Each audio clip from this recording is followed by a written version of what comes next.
जोङो खान्थालगुरि पन्साय आफादा थांनाय 8 बोसोरनिफ्रायनो जोङो रंजालि बैसागु फोरबोखौ फालिबोगासिनो दङ। देग्लाय 8थि फारिया आगान होबाय। जोङो खान्थालगुरि पन्साय आफादा दहाय फुंबिलि समनिफ्रायनो जोङो फिरफिला दिरहोनाय आरो सावगारि आलारि बाथि फोजोंनायजों लोगोसे जोंनि माखासे गथ'फोरनि गेलेनाय आयदा लोगोसे थुनलाइयारि आयदा बेफोरखौ जोङो फोजोबनानै लादों। बेनि अनगायैबो जोङो दायो गेवलां मेल जोङो गेवलां मेल जागासिनो दङ। बे गेवलां मेलनि गेजेरजोंनो थांनाय 2025 मायथाइयाव HS हायार सेकेन्डारि आनजादाव सेथि थाखोआव उथ्रिसारनो हानाय फरायसा आरो 2026 मायथाइयाव सेथि थाखोआव उथ्रिसार जानो हानाय फरायसाफोरखौ जोङो बे खान्थालगुरिनिफ्राय जोङो पन्साय आफादनिफ्राय जोङो बरायनाय जादों।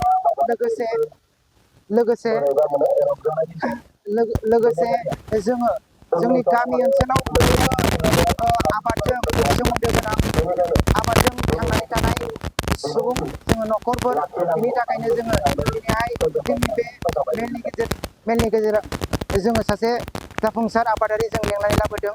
बिथांजों जोङो मोगा मोगि जोङो सावरायलायनाय लादों। जोङो मिजिंथिदों जोंनि हाबाफारिया मोजाङैनो मोजां जाफुंसारगोन। आङो बेखिनिखौनो बुंदों।